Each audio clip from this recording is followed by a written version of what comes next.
ॐ नमो भगवते वासुदेवाय। ओम नमो भगवते वासुदेवाय। ॐ नमो भगवते वासुदेवाय। ओम नमो भगवते वासुदेवाय। वासुदेव परावेदा। वासुदेव परमवेदा। वासुदेव परामखा। वासुदेव परमखा। वासुदेव परायोगा। वासुदेव परायोगा। वासुदेव पराक्रिया। वासुदेव पराक्रिया। वासुदेव परं ज्ञानम्। वासुदेव परम ज्ञानम्। वासुदेव परं तपः। वासुदेव परम तपः। वासुदेव परो धर्मो। वासुदेव परो धर्मो। वासुदेव परा गतिः। वासुदेव परागति। वासुदेव परा वेदा।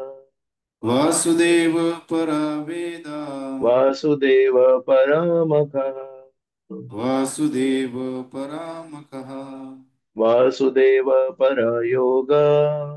वासुदेव परा योगा। वासुदेव परा क्रिया। वासुदेव परः क्रिया। वासुदेव परं ज्ञानम्। वासुदेव परं ज्ञानम्। वासुदेव परं तपः। वासुदेव परं तपः। वासुदेव परो धर्मो। वासुदेव परो धर्मो। वासुदेव परा गतिः।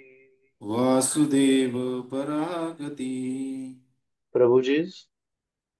वासुदेव पराय वेदा। वासुदेव परा वेदा। वासुदेव परामकः। वासुदेव परामखः। वासुदेव परायोगा। वासुदेव परा योगा। वासुदेव पराक्रिया। वासुदेव परा क्रिया। वासुदेव परं ज्ञानम्। वासुदेव परं ज्ञानम्। वासुदेव परं तपः। वासुदेव परं तपः। वासुदेव परो धर्मो। वासुदेव परो धर्मो। वासुदेव परागति। वासुदेव परा गतिः। वासुदेव परा वेदा। वासुदेव परा वेदा। वासुदेवा परामखा। वासुदेव परामखा। वासुदेव परयोगा। वासुदेव परा योगा। वासुदेव परक्रिया। वासुदेव परा क्रिया। वासुदेव परं ज्ञानम्। वासुदेव परं ज्ञानम्। वासुदेवं परं तप। वासुदेव परं तपः। वासुदेव परो धर्मो। वासुदेव परो धर्मो। वासुदेव परागति। वासुदेव परा गतिः। माताजी। वासुदेव परा वेदा। वासुदेव परा वेदा। वासुदेव परामखा। वासुदेव परामखा। वासुदेव परायोगा। वासुदेव परा योगा। वासुदेव पराक्रिया।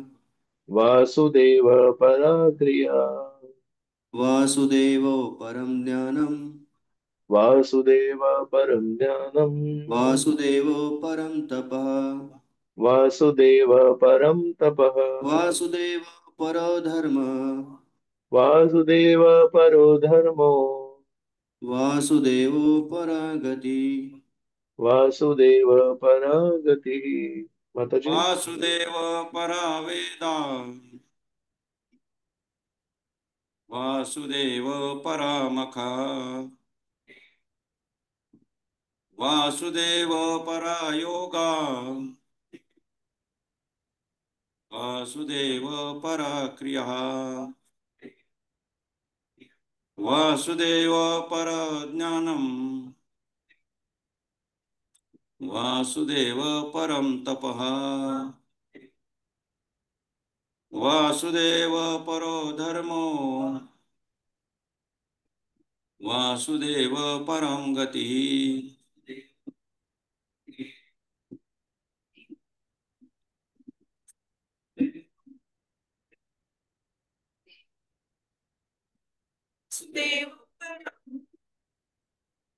वासुदेव परवेद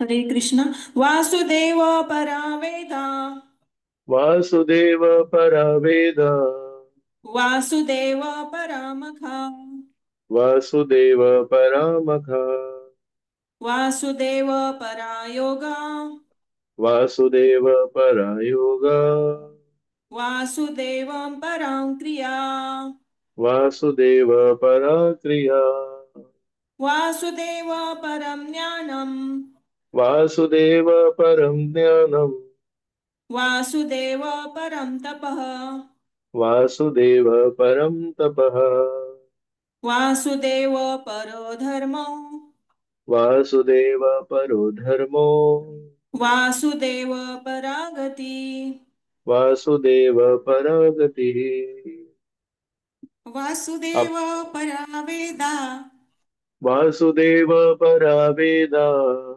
वासुदेव परामखा वासुदेव परामख वासुदेव परायोगा वासुदेव परयोग वासुदेव पराः क्रिया वासुदेव पराक्रिया वासुदेव परं ज्ञानम् वासुदेव परं ज्ञानम् वासुदेव परं तपः वासुदेव परं तपः वासुदेव परो धर्मो वासुदेव परो धर्मो वासु वासुदेव परागतिया।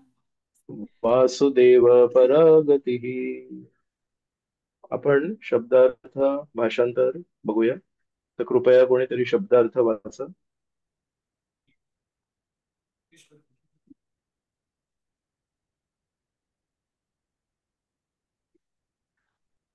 वासुदेव भगवान, पराह परम ध्येय, वेदाः वेद, वासुदेव भगवान, पराह आराधनेसाठी, मखाह यज्ञ, वासुदेव भगवान, पराह प्राप्तीचे साधन, योगाह योग साधने, वासुदेव भगवान, पराह त्यांच्या नियंत्रण, क्रियाः फलासक्त क्रिया, वासुदेव भगवान, परम परम ज्ञानम ज्ञान, वासुदेव भगवान, परम परम तपाः तपस्या, वासुदेव भगवान, पराः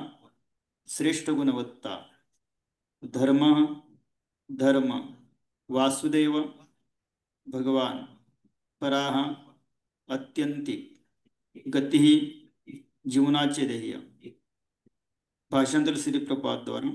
शास्त्रातील ज्ञानाचा अंतिम उद्देश भगवान श्रीकृष्ण हे आहे. यज्ञ कर्मे त्यांना प्रसन्न करण्यासाठीच आहेत. योग साधने त्यांच्या साक्षात्कारासाठी आहेत. फलाशेने केलेल्या सर्व कर्मांची फळे त्यांच्याद्वारेच प्राप्त होतात. ते परम ज्ञान आहेत. सर्व कठोर तपश्चर्या त्यांना जाणण्यासाठीच आहे. धर्म त्यांची प्रेम सेवा करण्यातच आहे. ते जीवनाचे परमध्येय आहेत. श्रील प्रभुपाद की जय. धन्यवाद. आपण आतापर्यंत पहिल्या 3 ओळी बघितल्यात. आज आपण चौथ्या ओळीवर चर्चा करणार आहोत. तर चौथ्या ओळीमध्ये लिहिलंय वासुदेव परो धर्मो आणि मग वासुदेव परागती. तर या शेवटच्या 2 आपण भागांवर आज चर्चा करणार आहोत. आज भाग क्रमांक 4 या श्लोकावर आपण आज चौथ्या वेळा चर्चा करतोय. तर आपण श्री चैतन्य महाप्रभू रूप गोस्वामीशी जेव्हा चर्चा करतायत तेव्हा म्हणतायत की फार कमी लोक आहेत जे धार्मिक असतात. आधी म्हणतात की जेवढे जीवात्मा या जगामध्ये तेवढ्यातले अधिकांश जे आहेत योनी ते स्थावर आहेत, म्हणजे वृक्ष योनी आहेत. आणि किती योनी आहेत जे चालू शकतात, चर आणि अचर म्हणतो ना आपण. तर चर योनी फार कमी आहेत, अचर योनी खूप जास्ती आहेत. तुम्ही विचार करा, वृक्ष, वेली, तृणपात हे किती आहेत आणि पक्षी प्राणी किती कमी आहेत. त्यामध्ये मग जे चर आहे त्याच्यामध्ये म्हणतात मनुष्य किती कमी आहेत, पक्षी प्राणी मासे हे किती जास्ती आहेत. मग त्याच्यामध्ये मनुष्यामध्ये म्हणतात अधिकांश प्रमाणामध्ये ते सुसंस्कृत जीवन पण नाही जगत. ते कुठल्याच धर्मामध्ये नाही आहेत. त्यांना असंस्कृत जीवन जगायचं. त्यांना संस्कृती नको, त्यांना नियम नको, त्यांना काही नको. मला काही सांगू नकोस, तशा प्रकारे जीवन जगतायत. म्हणतात त्या दृष्टीने जर बघितलं तर धार्मिक लोक ते किती कमी आहेत. आणि मग पुढे त्याला घेऊन जातात की धार्मिक लोक जे आहेत ते पण अनेक वेळा फक्त वाचिक धर्म बोलतात. त्यांना धर्माचा खरा अर्थ काय, त्यांना धर्माचा खरा गाभा काय हे त्यांना माहितीच नाही. त्यांना फक्त एवढंच माहिती आहे की आम्ही अमुक अमुक धर्माचं पालन करतो. या दृष्टीने जर आपण चर्चा केली तर रूप गोस्वामींना जेव्हा श्री चैतन्य महाप्रभू मार्गदर्शन करतायत तर म्हणतात खरं धर्म जाणणारे लोक हे किती किती अल्प संख्यक आहेत म्हणून. तर नक्की धर्म काय, नक्की धर्माचा गाभा काय, नक्की धर्मामध्ये आपण काय करायला पाहिजे हे जर आपल्याला समजून घ्यायचं असेल तर आपण संस्कृत भाषेमध्ये धर्म हा जो शब्द आहे त्याला आपण त्याचा धातू जर बघितला तर आपल्याला मदत होईल. संस्कृत भाषेतल्या प्रत्येक शब्दाला एक धातू असतो. तर इथे जो धातू आहे तो आहे ध्रुव धातू आहे. आणि या ध्रुव धातूवरून धर्म हा शब्द निर्माण होतो. आणि अजून एक शब्द निर्माण होतो धरती. तर ध्रुव धरती हा जो धातू आहे याचा मराठीमध्ये भाषांतर केलं तर ज्याने कुठल्या गोष्टीला धरलं जातं, ज्याने एका गोष्टीचं संवर्धन होतं त्याला म्हणतात ध्रुव धरती धातू. तर या ध्रुव धरती धातू ज्याने एका गोष्टीचं संवर्धन होतं, ज्याने एक गोष्ट धरून ठेवू शकतो, त्याच्यातून धर्म हा शब्द निर्माण होतो. तर याच्यावरून आपण लक्षात येतं की धर्म हा शब्द फक्त हा या धर्माचा आहे आणि तो त्या धर्माचा आहे हे सांगण्यासाठी नाहीये. तर आपल्याला बघायला पाहिजे की जो कोणी व्यक्ती जो काही धर्म पालन करतोय त्याच्यानी कोणती गोष्ट धारण होते, त्यांनी कोणती गोष्ट धरली जाते, त्यांनी कोणत्या गोष्टीचं संवर्धन होत आहे, ती काय आहे गोष्ट. आपल्या धर्मामुळे कोणाचं संवर्धन व्हायला पाहिजे, आपल्या धर्मामुळे कोणाला धरून ठेवलं पाहिजे. तर जर आपण खोल गेलो, जे काही आपण करतो ते कधी पण पूर्ण एका व्यक्तीच्या प्रसन्नतेसाठी करतो, बरोबर. तर मग हा धर्म असू दे किंवा तो धर्म असू दे, त्याचा अंतिम लक्ष काय, त्याचं अंतिम ध्येय काय, परमेश्वर. मग एक आहे भक्त किंवा आपण म्हणू जो आराधना करतोय, जो प्रसन्न करण्याचा प्रयत्न करतोय. एक आहे व्यक्ती जे प्रसन्न होण्यासाठी आपण सगळं आटापिटा करतोय. आणि एक आहे ती क्रिया ज्याच्याने आपण प्रसन्न करण्याचा प्रयत्न करतोय. असे हे 3 घटक आपल्याला दिसत आहेत कुठल्याही धर्मामध्ये. मग आता तुम्ही विचार करा, जर धर्माचा हेतू आहे व्यक्तीला प्रसन्न करणे तर मग कोणाला प्रसन्न करणे. जो व्यक्ती आराधना अर्पण करतोय त्याला प्रसन्न करणे की ज्या व्यक्तीला आपण आराधना अर्पण करतोय त्याला प्रसन्न करणे. स्वाभाविक आहे. थोडा जरी आपण याच्यावर विचार केला, कधी पण सेवा ही सेवकाच्या आनंदासाठी नसते, सेव्य व्यक्तीच्या आनंदासाठी असते, ज्याची सेवा होत असते त्याच्या आनंदासाठी असते. तशाच प्रकारे धर्म हा जो धार्मिक व्यक्ती आहे त्याच्या आनंदासाठी नाहीये. धर्म हा ज्याच्या प्रती आपण आपला धर्म अर्पण करतोय त्याच्या आनंदासाठी, अर्थात परमेश्वराच्या प्रसन्नतेसाठी जे काही आपण करतो त्याला म्हणतात धर्म. परमेश्वराच्या प्रसन्नतेसाठी जर आपण काही केलं आणि त्याच्याने परमेश्वर प्रसन्न होत असतील तर त्याला आपण म्हणू धर्म. आणि समजा उद्देश आपला आहे की मला परमेश्वराला प्रसन्न करायचं आहे, पण परमेश्वराला प्रसन्न काही होत नाहीये, परमेश्वर म्हणतात हा जे काही करतोय मला नाही होते प्रसन्न, तर तो धर्म आहे का मग? आपण म्हणू आपल्या पूजा, अनुष्ठान, विधी विधान आपण सगळे केले, सोमवारी हे केलं, मंगळवारी हे केलं, बुधवारी ते केलं, सगळं काही केलं, पण ज्या व्यक्तीला प्रसन्न करण्यासाठी आपण केलं ते म्हणतात मी नाही प्रसन्न झालो. मग एवढं सगळं जे आपण उलाढाल केली त्याच्यामध्ये आपल्याला काय मिळालं? याचं उदाहरण काय आहे? श्री विष्णू यांनी वेद दिले आहेत. वैदिक संस्कृतीमध्ये आपल्याला वेद दिले, त्यानुसार आपण जीवन जगण्याची आपल्याकडून अपेक्षा आहे. तर जेव्हा अशा प्रकारे आपल्याला वेद दिले पण त्या वेदाचं शोषण झालं, एक काळ असा आला जेव्हा वेदांमध्ये काही ठिकाणी स्वार्थाला पूर्ण करण्यासाठी पण एक मार्ग दिला आहे, की कोणाला समजा मांसाहार करायचा असेल तर त्याला सांगितलंय काली नावाची जी हिंसक दुर्गा देवीचं एक रूप आहे त्यांना तुम्ही अर्पण करू शकता. या रूपामागे काय भावना आहे ते पण सांगतो. आता आपण नवरात्र साजरी केली तर ते त्याची जी स्टोरी आहे, तर शुंभ आणि निशुंभ म्हणून दोन राक्षस होते आणि शुंभ आणि निशुंभाने प्रार्थना केली परमेश्वराला, जसं हिरण्यकश्यप म्हणतो मला मृत्यू नाही मिळायला पाहिजे. हम्म.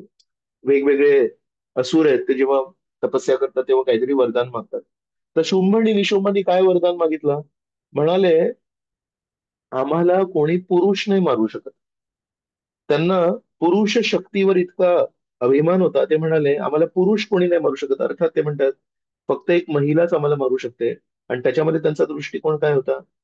जर आम्हाला कुठला पुरुष नाही मारू शकत तर महिला कुठून मारणार आहे? त्यांच्या मनामध्ये एक अहंकार आहे की महिला हिच्यामध्ये कमी शक्ती असते म्हणून.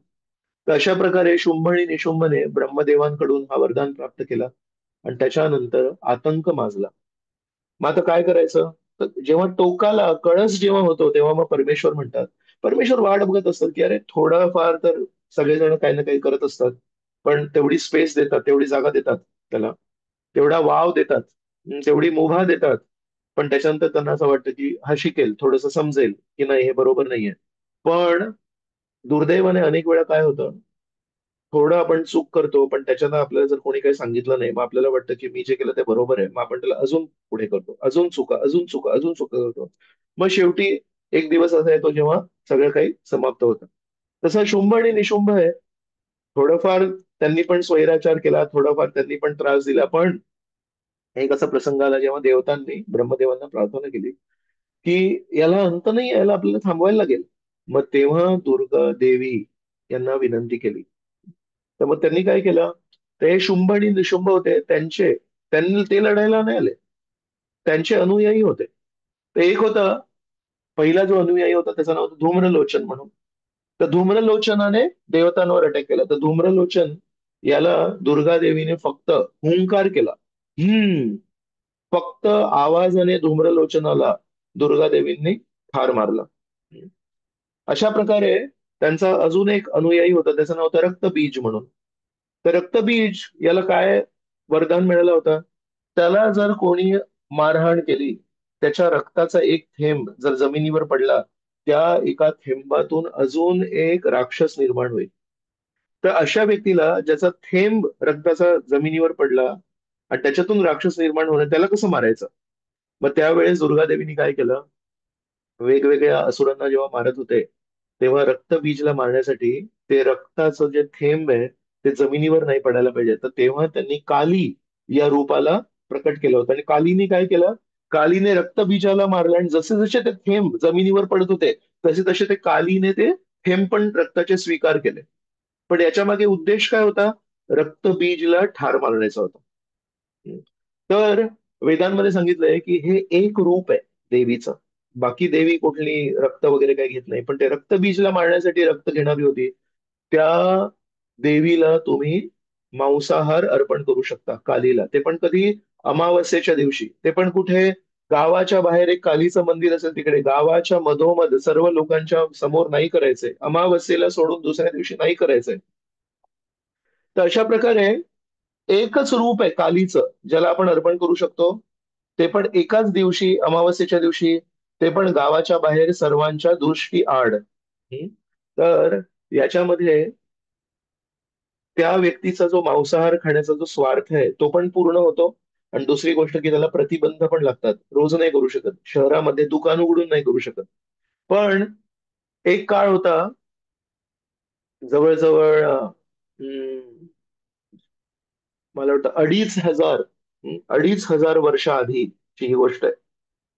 तेव्हा वेद मार्ग स्वीकार करणारे जे ब्राह्मण होते, त्यांना बऱ्याच सगळ्या लोकांनी विनंती केली की अहो, हे अमावस्या म्हणजे महिन्यातून एकदा, ते जरा कठीणच होतंय, आणि ते पण गावाच्या बाहेर, म्हणजे जरा कठीणच होतंय, तर थोडं मदत करा आम्हाला, आम्ही काय तुम्हाला दान दक्षिणा देऊ.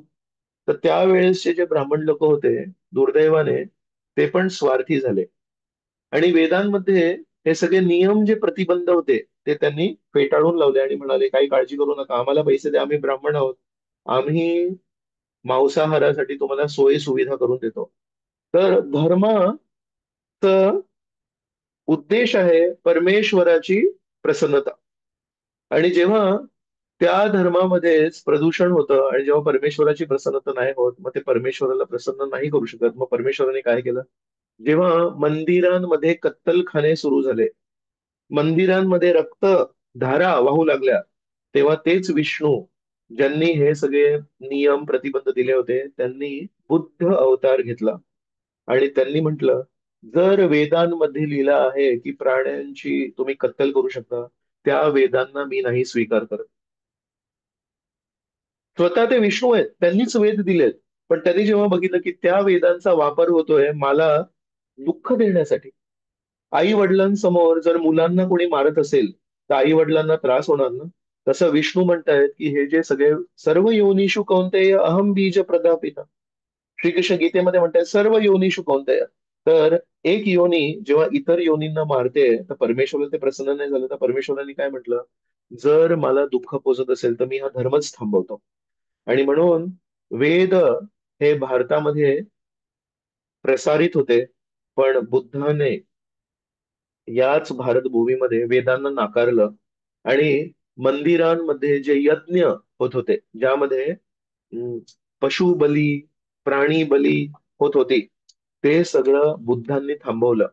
आणि त्यांनी काय म्हटलं, सगळ्यात श्रेष्ठ धर्म तो नाहीये ज्याच्यामध्ये परमेश्वराला प्रसन्न होईल, सगळ्यात श्रेष्ठ धर्म आहे अहिंसा परमो धर्म. अहिंसा करायला पाहिजे, आधी मारहाण बंद करायला पाहिजे. आणि जसं आपण बघतो, वामनदेव जेव्हा आले तेव्हा बली महाराज फसले, मोहिनी जेव्हा आले तेव्हा असुर सगळे फसले, श्रीकृष्ण जेव्हा बोलतात तेव्हा बलरामजी स्वतः फसतात. तर तशाच प्रकारे बुद्ध पण तेच विष्णू आहेत. बुद्धांनी जेव्हा हा विषय मांडला, ज्या वेदांमध्ये पशुबली दिली आहे त्या वेदांना मी स्वीकार नाही करत, खरोखर लोकांनी वेदांना नाकारलं, सगळीकडे बौद्ध धर्म पसरला, आणि मंदिरांमध्ये पशुबली वगैरे झाली, बंद झाली. याचा अर्थ काय, धर्माचा ध्येय आहे परमेश्वराला प्रसन्न करणे. याच भागवतामध्ये मला वाटतं दुसऱ्या अध्यायामध्ये पहिल्या स्कंदाच्या 6वा किंवा 7वा श्लोक आहे. तर त्याच्यामध्ये सूत गोस्वामी म्हणतात, सगळ्यात श्रेष्ठ धर्म काय त्याची व्याख्या देतात. म्हणतात, सवयी पुंसां परो धर्मो यतो भक्तीर अधोक्षजे अहैतुकी अप्रतिहता ययात्मा सुप्रसिदती. तर अं, सूत गोस्वामी म्हणतायत, वेगवेगळे स्तर आहेत धर्माचे, पण त्यामध्ये सगळ्यात श्रेष्ठ धर्म काय आहे? ज्यामध्ये आपण परमेश्वराला निस्वार्थी भावनेने आणि न थांबता, त्याच्यामध्ये व्यत्यय न येता, जर आपण परमेश्वराला प्रसन्न करायचा प्रयत्न केला, तर तो सगळ्यात श्रेष्ठ धर्म आहे. का बरं? कारण त्याने परमेश्वर प्रसन्न होतात. का बरं? कारण जेव्हा आपण परमेश्वराशी काही देवाणघेवाण करतो, मागणी करतो, तर परमेश्वराला माहिती आहे हा बिझनेस करतोय माझ्यासोबत, हा व्यापार करतोय माझ्यासोबत. तर श्रीमद भागवतामध्ये पहिल्या स्कंदापासून 12व्या स्कंदापर्यंत आपल्याला एकच गोष्ट शिकवली चालली आहे, जे काही आपण करू त्याच्यामध्ये आपण परमेश्वराला प्रसन्न करण्याचा नेहमी प्रयत्न करायला पाहिजे. जर परमेश्वर प्रसन्न असतील, आपल्याकडून जे काही होत आहे ते सगळं मान्य आहे. तर तुम्हाला मी एक श्लोक दाखवतो स्क्रीनवर.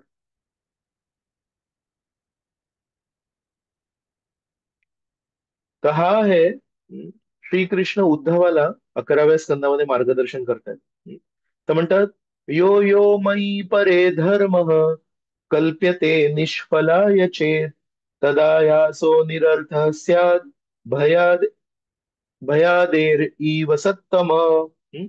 यामध्ये श्रीकृष्ण उद्धवाला म्हणतात, जो जो माझ्या प्रती यो यो मयी परे धर्म, मला काहीतरी तो धार्मिक क्रिया अर्पण करतोय, पण ते करताना समजा त्याने त्याच्यामध्ये काही स्वार्थ नाही ठेवला आणि कधी काही मागणी नाही ठेवली. जरी कधी कधी असं वाटतं कारण त्यांनी काही मला मागितलं नाही, तर तो जप करतोय, तो काहीतरी तपस्या करतोय, तो मला काहीतरी प्रसन्न करण्यासाठी फूल तुळशीचं पान अर्पण करतोय, पण कधी काही मला मागत नाही, तर लोक काय म्हणतात, याची भक्ती निष्फला याचे निष्फळ ठरली. हा, आपण कधी कधी बघतो समाजामध्ये लोक म्हणतात, हा एवढा मोठा विष्णूचा भक्त आहे आणि इतक्या वर्षांपासून हा पवित्र जीवन जगतोय, आणि याला काय दिलं परमेश्वराने? याच्याकडे तर पैसे पण नाही, याच्याकडे नाही.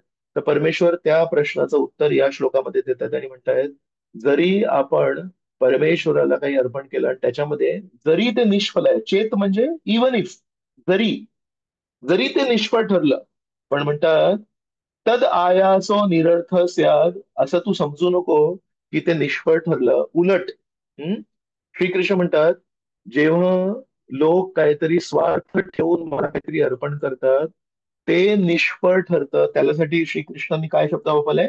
निरर्थ स्याद. आपण मराठीमध्ये हा शब्द निरर्थक आहे. तर श्रीकृष्ण म्हणतात, जेव्हा कोणी माझ्या प्रती स्वार्थाने काहीतरी अर्पण करतात, ते खरं निरर्थक आहे. पण समजा कोणी काही फळ न मागता माझ्यासाठी भक्ती करत असेल, तर म्हणतात त्याला जरी लोक म्हणतील की ते निष्फळ ठरलं, पण ते निष्फळ नाहीये. का माहितीये? कारण श्रीकृष्ण म्हणतात, खरं निष्फळ आणि सफळ काय आहे? खरं निष्फळ आणि खरं सफळ आहे की मी त्याच्याने प्रसन्न होतो का. जर परमेश्वर आपल्या निष्काम भक्तीने, काही निस्वार्थ भक्तीने जर प्रसन्न होत असतील, तर ते खरं सार्थक आहे. तर म्हणून आपण नेहमी असे श्लोक हे आपल्याला माहिती पाहिजेत, जिथे श्रीकृष्ण स्वतः म्हणतात, मी कसा प्रसन्न होतो. तुम्ही विचार करा, आज पृथ्वीवर जो काही पाऊस पडतोय, आज पृथ्वीवर जे काही धान्य वगैरे येत आहे, कोणामुळे येत आहे? त्यासाठी मी एक उपमा देतो तुम्हाला समजून घेण्यासाठी. एक फॅक्टरी आहे समजा, एक कारखाना आहे. त्या कारखान्यामध्ये 100 एक लोक काम करतात. आणि एक लक्षात येत आहे की तिथे आता काही गुंड प्रवृत्तीचे लोक आहेत, काही लोक चोरी करण्यासाठी तिथे येतात, फॅक्टरीचं सामान घरी घेऊन जातात. हम्म. त्या फॅक्टरीमध्ये जे काही सोयी सुविधा असतील ते स्वतःच्या कामासाठी वापरतात. अशा प्रकारे ते वातावरण पसरलंय. पण जेव्हा हे कोणीतरी जाऊन मालकांना सांगितलं की मालक साहेब, आपल्या फॅक्टरीमध्ये आजकाल चोऱ्या खूप वाढल्या आहेत आणि आपलेच लोक चोरी करतात, बाहेरून कोणी नाही चोरी करत आहेत, तर तेव्हा थोडं आढावा घेतील मालक की किती प्रमाणात हे चाललंय. तर समजा 100रातून समजा 10-20 लोक असं करतायत, 10-20 लोक रोज चोरी करतायत, म्हणजे हळूहळू हळू सगळं सामान चाललंय. पण आढावा घेताना जर मालकांना एक लक्षात आलं, अजूनही 10-20 लोक असे आहेत जे खूप प्रामाणिक आहेत, जे खूप सज्जन आहेत, आणि ते पूर्णपणे फॅक्टरीवर अवलंबून त्यांचं जीवन निर्वाह आहे. फॅक्टरीतून जो पगार मिळतो त्याच्यावर त्यांच्या परिवाराला खायला मिळतं, त्यांच्या मुलांची शाळा वगैरे होते. आता त्या फॅक्टरी मालकाकडे दोन पर्याय आहेत. एक म्हणजे या 10-20% लोकांकडे बघायचं जे चोरी करतात, जे चुकीचं वागतायत, जे मालकाला त्रास देत आहेत, ते फॅक्टरीला धोकादायक आहेत. आणि ते 10-20 लोक जे प्रामाणिकपणे त्यांची ड्युटी करतायत, त्यांची नोकरी करतायत, आणि त्यांच्या परिवारामध्ये जे काही चालू आहे ते सगळं त्या फॅक्टरीच्या पगारावर चालू आहे. आता तुम्हाला मी प्रश्न विचारतो, तुम्ही जर त्या फॅक्टरीचे मालक असाल, तर ती तुम्ही फॅक्टरी बंद कराल की ती फॅक्टरी चालू ठेवाल?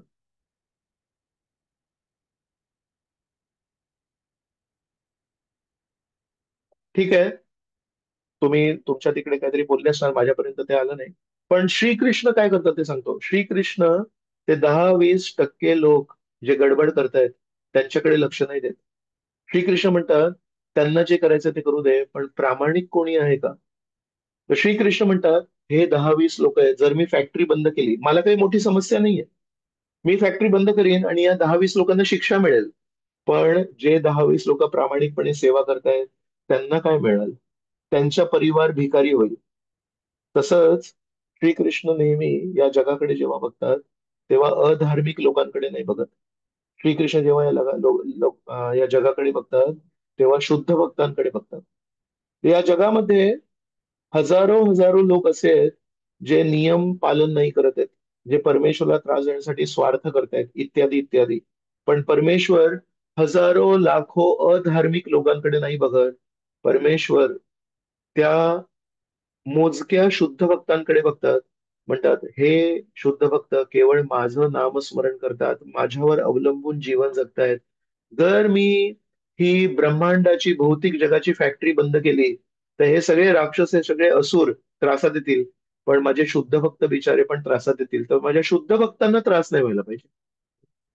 शाळेमध्ये पण मी बघतो, शिक्षकांशी जेव्हा बोलतो तेव्हा म्हणतात प्रत्येक वर्गामध्ये कोणी 3-4 मुलं असतात जे खोडकर असतात, नेहमी काहीतरी फसवा फसवी करतील, नेहमी काहीतरी मस्करी करतील, कधी अनादर पण करतील टीचरला.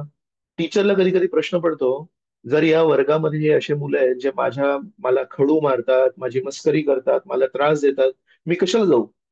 पण तेव्हा त्यांच्या मनामध्ये येतं, पण ते 2-3 मुलं समोर बसतात ना, ते प्रामाणिक आहेत. ते नेहमी मला प्रश्न विचारतात, ते नेहमी मला शिकण्यासाठी समोर येतात. त्या 2-3 मुलांच्या चेहऱ्याकडे बघून शिक्षक त्यांचं शिक्षण देण्याची जी प्रक्रिया ती चालू ठेवतात. 4-5 प्रामाणिक वर्कर्सला बघून फॅक्टरी मालक चालू ठेवतात की नाही, प्रामाणिक लोक आहेत, त्यांचं फॅमिलीचं काय होणार, त्यांच्या परिवाराचं काय होणार. तसंच परमेश्वर जेव्हा या पृथ्वीकडे बघतात तेव्हा अधार्मिक लोकांकडे नाही बघत.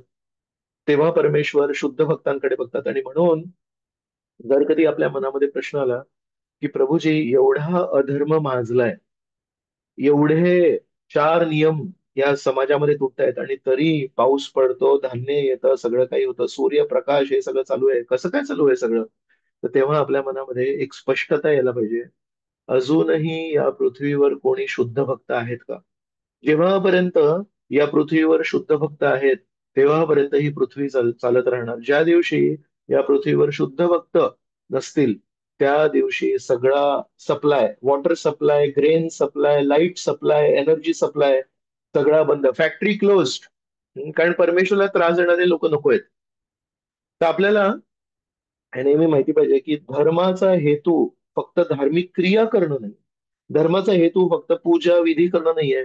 नेहमी आपण विचार करायला पाहिजे, मी जे काही करतोय त्यातून परमेश्वर प्रसन्न होतील का?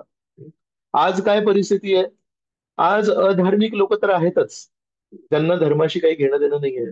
पण दुर्दैवाने धर्माची खरी शिकवण काय आहे, धर्माचा खरा संदेश काय आहे, धर्माचा खरा उद्देश काय आहे, हे सांगायला पण आज समाजामध्ये कोणी नाही. तर प्रभुपाद एका प्रवचनामध्ये म्हणतात, एक बंगाली भाषेमध्ये एक म्हण आहे. म्हणतात पूर्ण आयुष्यभर दुर्गा देवीची पूजा करायची आणि जेव्हा शेवटचा क्षण येतो तेव्हा विष्णूचं नामस्मरण करायचं. प्रभुपाद म्हणतात बघा, या लोकांना काय शिकवलंय बंगाली संस्कृतीमध्ये, बंगाली भाषेमध्ये, दुर्गा देवीला ऐहिक प्राप्तीसाठी, ऐहिक लाभ प्राप्तीसाठी आयुष्यभर दुर्गादेवीची पूजा करायची, सगळं काही मस्त जीवन जगायचं, आणि शेवटच्या क्षणी मात्र परलोकी जाण्यासाठी दुर्गादेवी मदत नाही करू शकत. दुर्गादेवी तर या जगाची अधिष्ठात्री आहे. पण आपल्याला जर परलोकी जायचं असेल तर तिथे विष्णू कामी येतात. तर म्हणून या जीवनामध्ये जेव्हा आपण आयुष्यभर मस्त दुर्गादेवीची पूजा करायची, मस्त जीवनाचा आनंद घ्यायचा आणि शेवटच्या क्षणी विष्णूचं नामस्मरण करायचं. पण प्रभुपाद म्हणायचे परमेश्वर विष्णू हे काही असे मूर्ख व्यक्ती नाही आहेत की त्यांना आपण अशा प्रकारे फसवू शकतो. परमेश्वर फक्त शेवटच्या क्षणी आपण जे नामस्मरण केलं त्याला नाही बघत. परमेश्वर आहेत भावग्राही. एखादा व्यक्ती असेल ज्यांनी आयुष्यभर परमेश्वराची निस्वार्थ सेवा केली आणि शेवटच्या क्षणी तो कोमामध्ये असेल, शेवटच्या क्षणी त्याची तोंड चालत नसेल, पण परमेश्वर हे नाही बघणार, अरे शेवटच्या क्षणी याने हरिनाम नाही घेतलं, चला याला बंद करा, याला एंट्री नाही वैकुंठामध्ये, तसं नाही करत परमेश्वर. परमेश्वर भावना बघतात, परमेश्वरला पण फसवू नाही शकत. आणि म्हणून जो 11व्या स्कंदातला श्लोक मी दाखवला त्याच्यात पण तीच भावना होती. परमेश्वर म्हणतात तुमची भावना काय.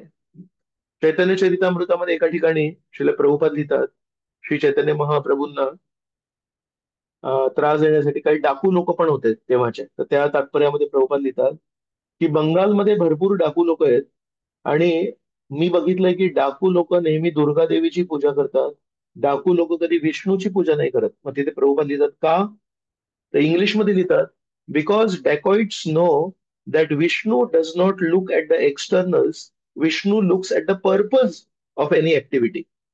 तर प्रभुपाद तिथे लिहितात हे सगळे डाकू लोक विष्णूची पूजा नाही करत. का बरं, कारण त्यांना माहितीये विष्णू बाह्य कृतीला नाही बघत, विष्णू आपल्या भावनेला बघतात. अशा प्रकारे प्रभुपादांनी नेहमी आपल्याला स्पष्टता दिली आहे की आपण क्षणोक्षणी नेहमी विचार करायला पाहिजे, मी परमेश्वरला प्रसन्न करतोय का, मी परमेश्वरला प्रसन्न करतोय का.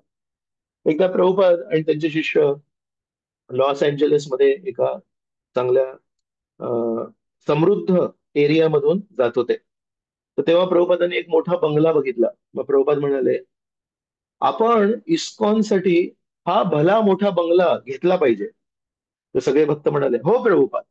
भक्तांना वाटलं वा, आपलं एकदम सिंपलचं मंदिर आहे, मस्त प्रभुपाद राधा गोपीनाथांसाठी राधाकृष्णांसाठी एवढा मोठा बंगला घेतील, मग आपल्याला पण राहायला मिळेल. मग प्रभुपादांनी बघितलं त्या बंगल्याच्या शेजारी एक मोठी चांगली महागडी कार उभी होती. मग प्रभुपाद म्हणाले आपण इस्कॉनसाठी ही मोठी कार पण घेतली पाहिजे. मग भक्त म्हणाले हो प्रभुपाद, नक्की घेतली पाहिजे.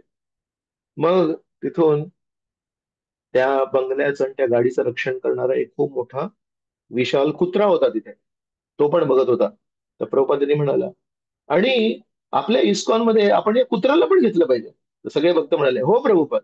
प्रभुपाद वळले आणि प्रभुपाद म्हणाले अरे मूर्ख लोकांनो, थोडा विचार करा की बंगल्याला कमीत कमी आपण भगवंतांच्या सेवेमध्ये लावू शकतो, कमीत कमी गाडीला आपण भगवंतांच्या सेवेमध्ये लावू शकतो, या कुत्र्याला आपण भगवंतांच्या सेवेमध्ये कसं लावणार. मग सगळे भक्तांना लक्षात आलं प्रश्न हा नाही आहे की आपण परमेश्वराला काय करू शकतो, प्रश्न आहे की आपण जे परमेश्वरासाठी करतो त्याच्यामध्ये परमेश्वराला काय फायदा होईल, किंवा परमेश्वराला त्याचं काही काम येतंय का, त्याच्या काही कामी लागतंय का ते.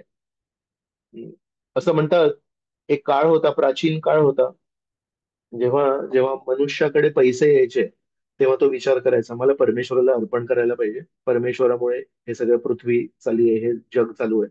तर तेव्हा तो पैशाच्या वर उडवायचा आणि जमिनीवर एक अशी लाईन काढायचा आणि मनातल्या मनात म्हणायचा जे काही पैसे डावीकडे पडतील ते सगळे परमेश्वराला, आणि उजवीकडे जे पडतील ते माझ्यासाठी. तर काही पैसे इकडे तिकडे पडायचे, तेवढे परमेश्वर द्यायचा, समाधानी जीवन जगायचं. हळूहळू लोभ वाढायला लागला. मग त्यांनी काय केलं, एक वर्तुळ काढायचं, सर्कल काढायचं जमिनीवर आणि पैशाचा वर फेकायचा आणि म्हणायचा जे पैसे त्या वर्तुळात पडतील ते माझे, आणि जे पैसे वर्तुळाच्या बाहेर पडतील ते परमेश्वराचे. अर्थातच तुम्ही जर पैसे वर फेकले तर जास्ती ते खाली तसे तसे सरळ पडतात. तर म्हणजे बेसिकली परमेश्वरला मी आता कमी देणार. तर असं म्हणतात आता जेव्हा आधुनिक काळ आलाय तेव्हा लोक काय म्हणतात, हे जे माझे पैसे आहेत ना ते मी आता वर फेकणार, जर परमेश्वराला पाहिजे असेल तर परमेश्वर त्याला घेतील, जे खाली पडले ते सगळे माझे. तर बेसिकली आता द्यायची वृत्ती आपली कमी झाली आहे. प्रभुपाद एका प्रवचनामध्ये अजून सांगतात एका व्यक्तीला दुर्गा देवींकडून भरपूर काहीतरी काम करून घ्यायचं होतं. तर दुर्गा देवींना म्हणाले जर माझं हे काम झालं तर एक बकरा तुम्हाला मी अर्पण करीन. ते काम झालं. आता विचार करतायत हा बकरा मला अर्पण करायचा, पण बकरा तर महाग असतो. मग दुर्गा देवींकडे गेले आणि म्हणाले मी शोधला चांगला बकरा, पण तुझ्यासारखा तुझ्या शोभेल तुला अर्पण करू शकतो असा मला बकरा मिळाला नाही. तर मी असा विचार करतोय की मी कोंबडा अर्पण करतो तुला. दुर्गादेवी म्हणाली चालेल, जर तू एवढा सगळं प्रयत्न केलेस आणि तुला कोंबडा मिळतोय तर कोंबडा अर्पण कर. मग जेव्हा काही दिवसांनी त्यांनी विचार केला, कोंबड्याची किंमत काढली तर कोंबड्याची किंमत पण जास्ती होती. मग दुर्गादेवींकडे येऊन म्हणतो ऍक्च्युली मी शोधलं तुला अर्पण करण्याचा चांगला कोंबडा पण मला काही मिळाला नाही, तर मी शोधतोय अजूनही. दुर्गादेवी म्हणाली अरे काय बाबा, काम जेव्हा झालं तेव्हा तर बकरा करणार होता, आता हळूहळू तुझा स्वार्थ वाढला, आता कमी कमी करत चाललायस. तर तेव्हा त्या पुजाऱ्याने त्या व्यक्तीने काय सांगितलं असेल, त्या व्यक्तीने सांगितलं एक काम कर ना, तुझ्या चेहऱ्याच्या अवतीभोवती बऱ्याच माश्या फिरतायत, एखादी माशी घेऊन टाक आणि काम संपवून टाक. तर प्रभुपाद म्हणतात, बघा कशी ही स्वार्थी वृत्ती आहे. ज्या व्यक्तीच्या तुकड्यांवर आपण जीवन जगतोय, तो व्यक्तीला आपण जेव्हा मागणी करतो, ती मागणी पण परमेश्वर पूर्ण करतात, पण त्या मागणीला आपल्याला परतफेड करण्यासाठी नेहमी त्रास होतो. तर हा जो स्वार्थ आहे, हा आपण धर्मामध्ये कमीत कमी आणायला नाही पाहिजे. दक्षिण भारतामध्ये एक खूप मोठे वैष्णव आचार्य आहेत, त्यांचं नाव आहे वेदांत देशिका. तर वेदांत देशिका त्यांच्या एका स्तोत्रामध्ये हं, रामचंद्रांचे जे पादुका आहेत, रामचंद्रांच्या पादुकांची स्तुती करायला त्यांनी एक स्तोत्र लिहिलंय. तर त्या स्तोत्रामध्ये रामचंद्रांच्या पादुकांची स्तुती करतात. तर तेव्हा काय म्हणतात ते वेदांत देशिका? म्हणतात, सीता देवींची पण एक त्याग वृत्ती आहे. सीतादेवी अयोध्येमध्ये होते आणि रामचंद्रांना जेव्हा वनवास मिळाला तेव्हा सीतादेवी म्हणाले की मी पण येणार तुमच्यासोबत. ऍक्च्युली वनवास केवळ रामचंद्रांसाठी होता, पण सीतादेवींच्या हृदयामध्ये सेवा वृत्ती होती, त्याग वृत्ती होती. त्यांनी त्या महलाचा त्याग केला, त्या सोयी सुविधांचा त्याग केला आणि म्हणाले मला तुमच्यासोबत यायचंय. पण रामचंद्र म्हणाले तुला सहन नाही होणार ते, जंगलातलं जीवन तुला सहन नाही होणार. तेव्हा वाल्मिकी रामायणामध्ये बरेच त्यांना घाबरवण्याचा प्रयत्न करतात. म्हणतात अगं जंगलामध्ये जंगली प्राणी असतात, हिंसक प्राणी असतात. तर सीतादेवी म्हणाले तुम्ही त्याची काळजी करू नका. मग म्हणाले तू कधी जंगलात राहिली आहेस का? तू नेहमी महलात राहिली आहेस. अर्ध्या रात्री धबधब्याचा पाणी जेव्हा वाहतं, अर्ध्या रात्री वाहत्या धबधब्याच्या पाण्याचा आवाज खूप भीतीदायक असतो, तुला ते सहन होणार नाही. सीतादेवी म्हणाले तुम्हाला काही, तुम्ही चिंता करू नका, मी येणार तुमच्यासोबत. आता रामचंद्र म्हणतायत की पण हिला घेऊनच नाही जायचं मला. तर रामचंद्र म्हणतात की नाही नाही, पण ते खूप कठीण असतं, तू जमिनीवर झोपायची तुला सवय नाही तुम्ही. तर तेव्हा सीतादेवींना प्रेम आहे रामचंद्रांप्रती. सीतादेवी म्हणतात मला यांच्यासोबत जायचंच आहे, यांची काळजी घ्यायचीच आहे, मी अर्धांगिनी आहे, तर काय करू मी? तर तेव्हा सीतादेवी म्हणतात माझ्या वडिलांनी चूक केली, माझा विवाह एका पुतळ्याशी करून दिला. हे पुरुष नाहीयेत, यांची पत्नी यांच्यासोबत यायला म्हणते की मला तुमच्यासोबत यायचंय, माझा तो धर्म आहे. पण या पुरुषाला आपल्या पत्नीची रक्षा करण्यासाठी ऍक्च्युली आश्वासन द्यायला पाहिजे की तू माझ्यासोबत येतेस तर मी तुझी रक्षा करीन, हिंसक प्राण्यांपासून आणि अर्ध्या रात्री जी भीती वाटते त्याच्यापासून. उलट हे मला म्हणतायत की तुला भीती वाटेल, तर म्हणतात माझ्या वडिलांनी चूक केली, माझ्या एका पुतळ्याशी लग्न लावून दिलं, हे हे मनुष्य नाहीयेत म्हणून, पुरुष नाहीयेत हे. असं जेव्हा रामचंद्रांना बोलले, मग रामचंद्रांना खूप ते झोंबलं आणि रामचंद्र म्हणाले काही काळजी करू नकोस, आपण जाऊया म्हणून. तर बेसिकली सीतादेवींच्या हृदयामध्ये रामचंद्रांप्रती त्याग, रामचंद्रांच्या प्रसन्नतेसाठी त्याग करण्याची इच्छा आहे. पण त्यांनी जो त्याग केला महालाचा आणि त्या सोयी सुविधांचा, त्याच्यामध्ये रामचंद्रांच्या इच्छेविरुद्ध गेले ते. जरी आपण म्हणू की त्यांची इच्छा होती की त्यांना रामचंद्रांची काळजी घ्यायची आहे, त्यांची इच्छा होती की त्यांना रामचंद्रांचं सुख त्यातल्या त्यात बघायचं होतं जंगलामध्ये, पण सारांश रूपी ते रामचंद्रांच्या इच्छेविरुद्ध गेले. आणि म्हणून वेदांत देशिका म्हणतात सीता देवींची त्यागवृत्ती ही खूप श्रेष्ठ आहे, पण एक स्तर कमी आहे. दुसरी कोणाची मग त्यागवृत्ती श्रेष्ठ आहे तर म्हणतात रामचंद्रांचे जे पादुका आहेत त्यांची त्यागवृत्ती सगळ्यात श्रेष्ठ आहे, सीता देवींच्या त्यागवृत्तीपेक्षा श्रेष्ठ आहे. का बरं? कारण हे जे पादुका होते हे पण रामचंद्रांचे नित्य संगी होते. पण चित्रकूटला जेव्हा भरत महाराज आले आणि भरत महाराजांनी रामचंद्रांना विनंती केली तुम्ही आता परत या, तेव्हा रामचंद्र म्हणाले नाही, प्राण जाय पर वचन न जाय. वडिलांनी मला सांगितलंय, इक्ष्वाकू कुळामध्ये मी जन्म घेतलाय, इक्ष्वाकू कुळाची काय मान सन्मान आहे, मी माझ्या शब्दांच्या विरुद्ध नाही जाऊ शकत. आणि तेव्हा आश्वासन देण्यासाठी, सांत्वना करण्यासाठी त्यांनी भरत महाराजांना त्यांच्या पादुका दिल्या. तर म्हणतात त्या पादुका पण नित्यसंगी आहेत आणि सीतादेवी पण नित्यसंगी आहेत, पण दोघांमध्ये अंतर काय आहे? सीतादेवींना रामचंद्रांचा संग करायचा आहे रामचंद्रांच्या इच्छेविरुद्ध. तर सीतादेवींची त्यागवृत्ती आहे ती रामचंद्रांच्या इच्छेविरुद्ध आहे आणि पादुकांची जी त्यागवृत्ती आहे ती रामचंद्रांच्या इच्छेला अनुसरून आहे. सीतादेवींनी महालाचा त्याग केला रामचंद्रांच्या संघासाठी आणि पादुकाने रामचंद्रांचा त्याग केला महालाच्या संघासाठी. आपल्या दृष्टीने महालाचा त्याग करणं हे श्रेष्ठ आहे, पण वेदांत देशिका म्हणतात महलाचा त्याग नाही करायचा आहे, आपल्या स्वार्थी भावनेचा त्याग करायचा आहे. आणि तो त्याग सीतादेवीने नाही केला, तो त्या रामचंद्रांच्या पादुकांनी केला आणि भरत महाराजांसोबत महालामध्ये जाऊन राहिले. पादुका रामचंद्रांनी भरत महाराजांना दिले आणि भरत महाराज ते पादुकाला घेऊन गेले. त्या दिवसानंतर, चित्रकूट नंतर, वनवासानंतर ते पादुका कुठे राहिले? रामचंद्रांच्या सिंहासनावर बसून राहिले. तर एका अर्थाने त्यांनी भौतिक दृष्टीने खूप चांगलं त्यांचं जीवन गेलं पादुकांचं. पण त्यांच्या मनातली गोष्ट वेदांत देशिका म्हणतात की नाही, त्या पादुकांची त्यागवृत्ती श्रेष्ठ आहे. तर आपल्याला याच्यावरून वेदांत देशिका एक खूप छान एक आपल्या सांगतो. प्रश्न हा नाही की आपण परमेश्वराच्या जवळ आहोत की आपण परमेश्वरापासून दूर आहोत. प्रश्न आहे की आपण परमेश्वराच्या इच्छेला अनुसरून जीवन जगतोय का. श्री चैतन्य महाप्रभू दरवर्षी चातुर्मास मध्ये श्री नित्यानंद प्रभू आणि इतर बंगाली वैष्णव त्यांना भेटायला यायचे. तेव्हा 4 महिने त्यांच्यासोबत राहायचे. तर बंगाली लोक हे सगळे जे भक्त होते, मुरारी गुप्ता, चंद्रशेखर आचार्य, वासुदेव दत्त, मुकुंद दत्त, अद्वैत आचार्य, बुद्धिमंत खान, हे सगळे जे भक्त होते 1 महिना प्रवास करायचे बंगालपासून पुरीला. 4 महिने महाप्रभूंसोबत राहायचे. कार्तिक मास नंतर पुन्हा 1 महिना प्रवास करून जायचे. टोटल काळ होतो 6 महिने. वर्षात असतात 12 महिने. 12 महिन्यातून 6 महिने हे व्यवसाय करायचे. 12 महिने हे लोक काहीतरी धन अर्जन करायचे. कोणी शेती करायचे, कोणी काही ब्राह्मणाची वृत्ती होती. 6 महिने फक्त धनप्राप्ती करायची आणि 6 महिने श्री चैतन्य महाप्रभूंसोबत राहायचे. एक एक महिना जायला, 1 महिना यायला आणि 4 महिने तिथे. अर्धा वेळ फक्त पैसे कमवायचे, पण त्यांच्या मनात होता श्री चैतन्य महाप्रभूंचं आमच्यावर इतकं प्रेम आहे, आपण तिथे कसं नाही जाणार जगन्नाथपुरीला. तर गृहस्थ लोक आहेत हे सगळे, काही ब्रह्मचारी आणि संन्यासी नव्हते. तर प्रत्येक गृहस्थाला वाटतं की आपण पैसे जमा करायला पाहिजे. पण या लोकांच्या मनामध्ये नेहमी एकच भावना होती, श्री चैतन्य महाप्रभू आपली वाट बघत असतील तर त्यांना आनंद देण्यासाठी आपण जायला पाहिजे म्हणून. तर जेव्हा ते परत जायचे तेव्हा श्री चैतन्य महाप्रभू प्रत्येक भक्ताला वैयक्तिक भेटायचे, प्रेमाचे आदान प्रदान करायचे आणि मग त्यांना पाठवायचे. तर त्या एका घटनेमध्ये एकदा नित्यानंद प्रभूंना श्री चैतन्य महाप्रभू म्हणतात, "हं, आ, प्रभू कहे नित्यानंद जाओ गौड देशे, अनर्गल प्रेम भक्ती करी हो प्रकाशे."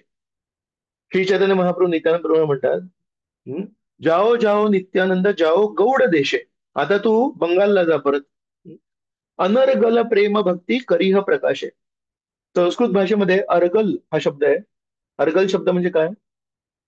आपल्या घराच्या दरवाजाला, माहितीये जुन्या काळी वाडा जेव्हा असायचा तेव्हा कुत्रा मांजर घरात येऊ नये म्हणून एक अशी पाटी लावायची गुडघ्या इतकी. त्याला संस्कृत भाषेमध्ये म्हणतात अर्गल. तशी चैतन्य महाप्रभू नित्यानंद प्रभू म्हणतायत, अनर्गल प्रेम भक्ती करीह प्रकाशे, विना अट कोण तुला भक्ती मिळणार नाही, तुला मिळेल. तुझी जात काय, तू ब्राह्मण, तू हे. अनर्गल प्रेम भक्ती म्हणजे जगाई मधाई असू दे की कोणी मोठा राजा असू दे, सगळ्यांना तू प्रेम भक्ती दे. तशी चैतन्य महाप्रभूंनी नित्यानंद प्रभूंना सांगितलं, आज नंतर तू जगन्नाथपुरीला येऊ नकोस, तू बंगालला राहा आणि सगळ्यांना प्रचार कर. कोण चांगला कोण नाही, कोण पात्र व कोण अपात्र त्याच्याकडे तू लक्ष देऊ नकोस. अशा प्रकारे जेव्हा श्री चैतन्य महाप्रभू नित्यानंद प्रभूंना ही आज्ञा दिली तर त्याच्या तात्पर्यामध्ये प्रभुपाद लिहितात, नित्यानंद प्रभू हे श्री चैतन्य महाप्रभूंना खूप प्रिय आहेत, बलरामजी हे श्रीकृष्णांना खूप प्रिय आहेत. पण प्रभुपाद म्हणतात, असं आपल्याला वाटू शकतं की श्री चैतन्य महाप्रभूंनी नित्यानंद प्रभूंना बाहेर काढलं आणि म्हणाले तू येऊ नको. नाही, उलट त्यांना सांगितलं, माझी प्रसन्नता याच्यामध्ये आहे की ही प्रेम भक्ती प्रचार व्हायला पाहिजे. तू जर मला भेटायला जगन्नाथपुरीला नाही आलास, पण माझ्या इच्छेप्रमाणे जर तू प्रेमभक्तीचा प्रचार केलास तर ते मला जास्ती प्रसन्न करेल. तर म्हणून आपल्याला वाटतं की भक्ती म्हणजे परमेश्वराजवळ जाऊन बसायचं नाही, भक्ती म्हणजे परमेश्वराच्या इच्छेनुसार जीवन जगायचं. आणि त्या तात्पर्यामध्ये प्रभुपाद अजून एक गोष्ट सांगतात, ज्या प्रकारे प्रभू रामचंद्रांनी हनुमानजींना दूर पाठवलं, माझ्यासोबत नको राहू, तू लंकेला जा. लंकेला कोण राहत होते? सगळे असुर राक्षस लोक राहत होते. पण रामचंद्रांनी हनुमानजींना भक्ती देवी सीता देवींना शोधून काढायला लंकेला पाठवलं. तर प्रभुपाद लिहितात, श्री चैतन्य महाप्रभूंनी नित्यानंद प्रभूंना प्रचार करायला दूर पाठवलं. रामचंद्रांनी हनुमानजींना सीता देवींना शोधून काढायला दूर पाठवलं. कोणाला असं वाटू नये की रामचंद्रांना हनुमानजी आवडत नाहीत. कोणाला असं वाटू नये की श्री चैतन्य महाप्रभूंना श्री नित्यानंद प्रभू आवडत नाहीत. उलट जे लोक जास्ती आवडतात, जे लोक जास्ती प्रिय आहेत, त्यांना श्री चैतन्य महाप्रभू, श्री कृष्ण प्रभू रामचंद्र सांगतात, तू माझा विश्वासू माणूस आहेस. दुसऱ्याला जर मी सेवा दिली तर तो काय करेल माहिती नाही, पण माझं महत्वाचं काम आहे तिकडे, तू जा तिकडे. तर म्हणून आपल्याला माहिती पाहिजे, प्रश्न हा नाहीये की आपण परमेश्वराच्या जवळ आहोत की परमेश्वरापासून दूर आहोत. परमेश्वराच्या इच्छेला अनुसरून आपण जीवन जगतोय का, ते महत्वाचं आहे. प्रभुपाद स्वतः वृंदावनमध्ये श्री श्री राधा दामोदर मंदिरामध्ये राहत होते. त्याच्यापेक्षा श्रेष्ठ स्थान काय आहे? जिथे जीव गोस्वामींची समाधी आहे, रूप गोस्वामींची समाधी आहे, अजून काय पाहिजे? पण श्रील प्रभुपादांनी विचार केला, रूप गोस्वामी, जीव गोस्वामी मी इथे राहून प्रसन्न होतील, की अमेरिका सारख्या असंस्कृत प्रदेशामध्ये जाऊन मी शुद्ध भक्तीचा प्रचार केला तर प्रसन्न होतील? आणि रूप गोस्वामींची आणि जीव गोस्वामींची प्रसन्नता याला महत्व देऊन श्रील प्रभुपादांनी वृंदावनाचा त्याग केला. तर म्हणून आपल्या जीवनामध्ये आपण नेहमी लक्षात ठेवायला पाहिजे, धर्म म्हणजे काय? धर्म म्हणजे परमेश्वराची प्रसन्नता. वासुदेव परो धर्मो. अजून एक श्लोक आता मी तुम्हाला स्क्रीनवर दाखवतोय. हा पण उद्धव गीतेतला श्लोक आहे. श्रीकृष्ण उद्धवाला मार्गदर्शन करतात आणि म्हणतात, अन्नम ही प्राणीनाम प्राण, आर्तानाम शरणम तू अहम, धर्मो वित्तम नृणाम प्रेत्य, संतो अर्वाग बिभ्यतो रणम. याच्यामध्ये चार गोष्टी सांगतात. म्हणतात, अन्नम ही प्राणीनाम प्राण, जे साधारण पशु, पक्षी, प्राणी आहेत, त्यांच्यासाठी अन्न हे त्यांचा प्राण आहे. जर त्यांना अन्न नाही मिळालं तर प्राण नाही. आर्तानाम शरणम तू अहम, आणि जे दुःखात आहेत त्यांचा खरा शरण कोण आहे? मी आहे. आर्तानाम शरणम तू अहम. मग म्हणतात, धर्मो वित्तम नृणाम प्रेत्य. म्हणतात, जे लोक मरणाला टेकलेत, जे आता शेवटच्या क्षणांमध्ये आहेत, त्यांचं धन काय आहे? त्यांचं धन आहे धर्म. धर्मो वित्तम. वित्त काय आहे? त्यांचा धर्म आहे. कोणाचा? नृणाम प्रेत्य. तर म्हणून ऍक्च्युली आपण आयुष्यभर सगळ्या धनसंपत्ती गोळा करत असतो, पण जर ती आपण परमेश्वराच्या सेवेमध्ये नाही लावली तर शेवटच्या क्षणी त्याचं ओझं होतं. आपली आसक्ती आपल्याला परमेश्वराचं स्मरण करू देत नाही. पण जेव्हा आपण गरीब असू दे, श्रीमंत असू दे, सुशिक्षित असू दे, अशिक्षित असू दे, सुसंस्कृत असू दे, असंस्कृत असू दे, पण नेहमी मनामध्ये जर असेल, मला परमेश्वराला प्रसन्न करायचंय, तेव्हा आपण काय करतो? आपण नेहमी हा विचार करून आपलं जीवन जगत असतो. लोक आपल्यावर कदाचित म्हणत असेल, अरे यांना काय दिलं परमेश्वराने, गरीबाचे गरीबच राहिले. पण जेव्हा शेवटचे क्षण येतात, तेव्हा तेच आपली धनसंपत्ती ठरते. तर म्हणून नेहमी आपण विचार करायला पाहिजे, परमेश्वरासाठी मी काय केलं. याचं उदाहरण आपल्याला स्पष्ट करण्यासाठी श्रील जीव गोस्वामी एक खूप छान उदाहरण देतात. श्रील जीव गोस्वामी म्हणतात, कंस आहे, कंसाने पण नेहमी परमेश्वराचं स्मरण केलं. कंसाच्या महलामध्ये जर थोडे पडदे जेव्हा वाऱ्यामुळे हलायचे, तर सावली जेव्हा त्या पडद्याची हलायची, तेव्हा कंसाला भीती वाटायची. अरे श्रीकृष्ण आले की काय, मला मला मारतील की काय? तर जीव गोस्वामी कंसाचं उदाहरण देतात आणि म्हणतात, कंस पण नेहमी श्रीकृष्णांचं स्मरण करायचा. फक्त एकच त्याच्यामध्ये दोष होता, श्रीकृष्णांना मला प्रसन्नता द्यायची आहे या दृष्टीने तो नेहमी स्मरण नाही करायचा. परमेश्वरापासून त्याला भीती वाटायची. जे व्यक्ती पूर्ण जगाला आलिंगन करायला तयार आहेत, त्या व्यक्तीप्रती त्याला भीती वाटायची. म्हणून जरी तो क्षणोक्षणी परमेश्वराचं स्मरण करायचा, पण कंसाचं उदाहरण भक्तीसाठी नाही दिलं जात. पण गोपिका आहेत, श्रीकृष्ण गोपिकांना सोडून निघून गेले. जेव्हा श्रीकृष्णांचं वय 11 वर्ष होतं तेव्हा ते सोडून गेले आणि नंतर पुन्हा कधी वृंदावनाला गेले नाही. तर 110 वर्ष आपण म्हणू शकतो श्रीकृष्ण गोपिकांना भेटले नाही, आणि 11 वर्ष श्रीकृष्ण गोपिकांना भेटले. पण म्हणतात गोपिकांचं श्रेष्ठ स्थान आहे का? श्रीकृष्णांना भेटले नाही, पण नेहमी श्रीकृष्णांना काय आवडेल, श्रीकृष्णांना काय भावेल, श्रीकृष्णांना काय प्रसन्न करेल, यानुसार ते जीवन जगले. तर म्हणून सगळ्यात श्रेष्ठ धर्म काय आहे? आपण किती पूजा करतो, किती आपण मोठे मोठे विधी विधान करतो ते नाहीये. सगळ्यात श्रेष्ठ धर्म आहे आपण परमेश्वराला किती प्रसन्न करतो. तर खूप खूप धन्यवाद. उरलेला भाग आपण पुढच्या वेळेस करूया ना. वासुदेव परागती ही सगळ्यांच्या जीवनामध्ये आत्यंतिक उद्देश काय आहे? वासुदेव. आज आपण चर्चा केली वासुदेव परो धर्मो. तर आपण इथे थांबूया. कोणाच्या मनात जर काही प्रश्न असेल तर अनम्यूट करून विचारू शकतो. हरे कृष्ण.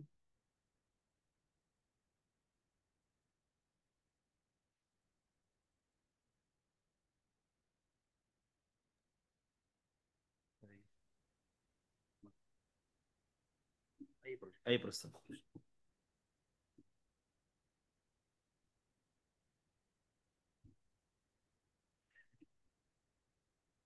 हरे हरे कृष्णा. दंडवत प्रणाम प्रभूजी. खूप हरे छान कृष्ण. क्लास दिला, खूप छान मार्गदर्शन केलं. खरं तर त्यागाची भावना ही आपल्या जीवनामध्ये आपण कशी वृद्धिंगत करू शकतो. तर त्या संदर्भात तुम्ही एक उदाहरण दिलं की सीतामातेचं एक उदाहरण दिलं आणि पादुकांचं प्रभू रामचंद्राच्या, आणि त्यांच्यापेक्षा तुम्ही जे उपमा असेल ही कदाचित, तर पादुकांचं त्यागाची भावना, त्याग हा जास्त आहे. तर मला एक असा प्रश्न पडला की सीता मातेने जो त्याग केला, तर ऍक्च्युली ते जे प्रेम होतं प्रभू रामचंद्रांवरती त्यांचं, आणि ते ज्या त्यांच्या बरोबर गेल्या त्यांच्यासाठी ती एक विपरीत परिस्थिती होती ते ऍडजस्ट करण्यासाठी. म्हणजे तो पण एक प्रकारचा त्याग होता की त्या ज्या वातावरणामध्ये राहिल्या, तर त्यांचा अंतिम ध्येय शेवटी भगवंतांवर प्रेम करणे हे होतं. मग कधी कधी आपल्या जीवनामध्ये पण काही गोष्टी, जसं तुम्ही सांगितलं की त्याग, की कधी काही गोष्टी आपण एक कर्तव्य म्हणून करतो, आणि ते कर्तव्य म्हणून पण करता करता की जशी आपली साधना असेल, नियमांचं पालन असेल, तर हे कर्तव्य आध्यात्मिक जीवनामध्ये काही कर्तव्य येतात, पण त्याच्यामध्ये पण आपल्याला कधी कधी वाटू शकतं की हा मी त्याग करतोय किंवा त्याग करते भगवंतांसाठी, आणि त्याचाही आपल्याला कुठेतरी एक थोडासा इगो येऊ शकतो. तर हे आपण कशा पद्धतीने आपल्या जीवनामध्ये परीक्षण करू शकतो, आणि खऱ्या अर्थाने त्यागाची भावना जी आहे त्याने आपण समर्पित राहू शकतो भगवंतांच्या चरणी. हरे कृष्ण. थँक्यू माताजी, खूप छान प्रश्न विचारला तुम्ही. सीतेचं त्याग हे श्रेष्ठ त्याग आहे आणि पादुकांचं त्याग पण श्रेष्ठ आहे. पण वेदांत देशिकासारखे शुद्ध वैष्णव काय म्हणतात आपल्याला, शेवटी सीतादेवीने जो त्याग केला तो परमेश्वराच्या इच्छेविरुद्ध केला, आणि पादुकांनी जो त्याग केला तो परमेश्वराच्या इच्छेला अनुसरून केला. म्हणून कसं असतं, एवढी गोष्ट आहे तर त्याच्यातून फोकस इथे आणतात. मग वैष्णव आचार्य काय करतात, अजून लहान फोकस फोकस फोकस. सूर्यप्रकाश सर्वत्र पसरलेला आहे, पण भिंग घेतो आपण, आणि त्या भिंगेला जेव्हा त्या सूर्यप्रकाशाला, पसरलेल्या सूर्यप्रकाशाला एका ठिकाणी जेव्हा केंद्रित करतो तेव्हा आग लागते. तर सूर्यप्रकाशाने आजपर्यंत कधी आग नाही लागली, पण जेव्हा भिंग ठेवतो तेव्हा तो सूर्यप्रकाश एका ठिकाणी जेव्हा केंद्रित तेव्हा आग लागते. तसंच हे असं सगळे ज्या स्टोरीज आहेत, सीता देवीने त्याग केला, लक्ष्मणाने त्याग केला. लक्ष्मणाचं लग्न झालं होतं उर्मिलेशी, तर लग्न सोडून त्यांचं तर काही घेणं देणंच नाहीये. कमीत कमी सीतादेवी अर्धांगिनी आहे, लक्ष्मणाचं काय घेणं देणं त्याच्यामध्ये. पण लक्ष्मण पण आले. तर लक्ष्मणाचा त्याग ही एक गोष्ट आहे, सीतादेवींचा त्याग ही एक गोष्ट आहे, पादुकांचा त्याग ही एक गोष्ट आहे. पण वैष्णवाचार्य काय करतात, या सर्व गोष्टींमध्ये एक भिंग लावतात, आणि त्या भिंगेतून पूर्ण एका ठिकाणी फोकस करतात. आणि फोकस काय याच्यामध्ये, परमेश्वराच्या इच्छेविरुद्ध की परमेश्वराच्या इच्छे अनुसरून. आजचा विषय होता वासुदेव परो धर्मो, आणि धर्म म्हणजे परमेश्वराची प्रसन्नता. तर श्रीमद भागवतामध्ये धर्म म्हणजे पूजा नाहीये, धर्म म्हणजे तपस्या नाहीये, धर्म म्हणजे विधिविधान नाहीये, धर्म म्हणजे परमेश्वराची प्रसन्नता आहे. मग आता प्रश्न येतो की त्यांच्या समोर तर रामचंद्र आहेत, आमच्या समोर तर रामचंद्र नाहीये, तर आम्ही कसं समजून घेऊ. आमच्या समोर कृष्ण असते, श्री चैतन्य महाप्रभू असते, तर आम्ही विचारलं असतं की तुम्ही खुश आहात का, नसाल तर नाही करत आम्ही. आपल्या समोर गुरु आहेत आणि गुरूंची वाणी आहे. आपल्याला आपल्या गुरूंची वाणी लक्षपूर्वक ऐकायला पाहिजे, त्याच्यातून आपल्याला समजायला पाहिजे श्रीकृष्ण कसे प्रसन्न होतात. आणि जर श्रीकृष्ण प्रसन्न होत असतील त्यानुसार आपण जर त्याग केला, तो त्याग श्रीकृष्णांना प्रसन्न करणारा त्याग आहे. आणि जर श्रीकृष्ण प्रसन्न होत नसेल आणि आपण खूप मोठा त्याग केलाय, प्रेमापोटीच केलाय त्याग, पण शेवटी श्रीकृष्णांच्या इच्छेविरुद्ध केला, हात रिकामे झाले आपले. तर हा मननाचा भाग आहे, आणि हा तुम्ही खूप छान मुद्दा आज विचार केला, आणि सगळ्यांना आम्हाला फायदा होतो याच्यावर अजून खोल मनन करून. आपण जेव्हा दिवा दाखवतो तेव्हा आपलं लक्ष याच्यावर आहे का, की चरणांना मी 4 वेळा दाखवतोय, नाभी प्रदेशाला मी 2 वेळा दाखवतोय, आपण चेहऱ्याला 3 वेळा दाखवतोय आणि त्याच्यानंतर 7 वेळा दाखवतोय. जर आपलं लक्ष या संख्यात्मक गोष्टींकडे जास्ती असेल तर कुठेतरी आपण आपलं मन त्या दीपाद्वारे परमेश्वराला अर्पण करण्यासाठी कमी पडू. आपल्याकडून समजा 4, 2, 3, 7 नाही झालं, आपल्याकडून समजा 5, 6, 7, 9 झालं, काय प्रॉब्लेम आहे, काय मोठी समस्या आहे. पण ते 5, 6, 7, 9 का झालं माहितीये, कारण मी जगन्नाथजींच्या डोळ्यांकडे बघत होतो, कारण मी जगन्नाथजींच्या चरणांकडे बघत होतो आणि म्हणत होतो, हे परमेश्वरा, तुझ्या प्रती कधी हे प्रेम मला येईल की तुला पापण्या पण नाहीयेत, तुझ्या भक्तांमध्ये जे सद्गुण आहेत ते बघण्यासाठी तुझ्या डोळ्यांना पापण्या पण नाही ठेवल्या असतो.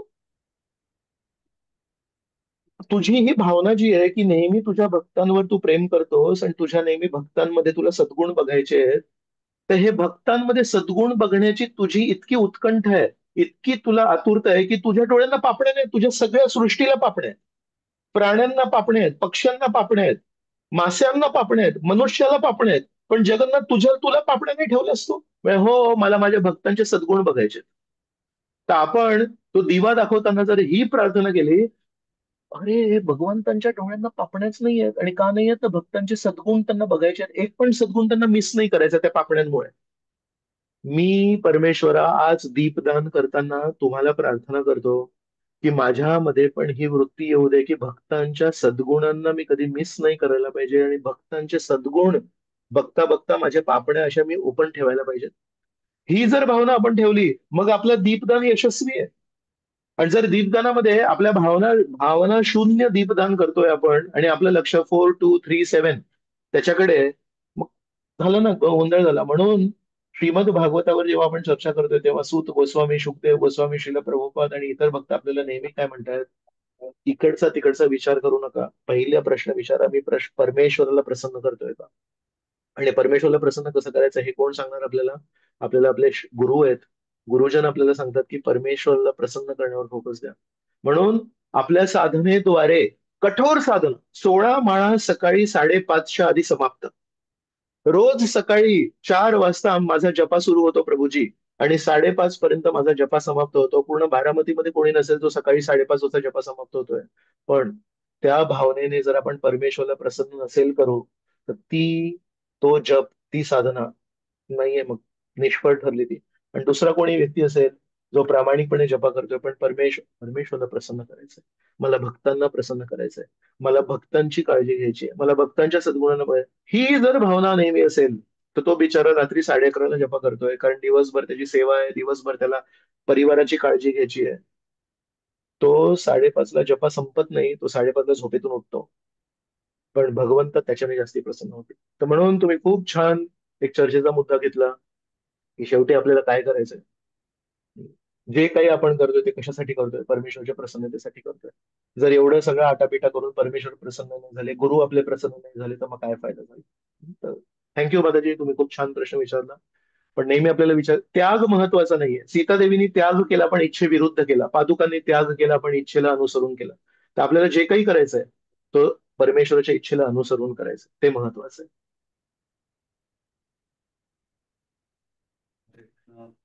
आपण इथे थांबूया आणि पुढच्या रविवारी भेटूया. मला निघायचंय, 9:15 वाजले, पण पुढच्या रविवारी आपण नक्की पुन्हा भेटूया.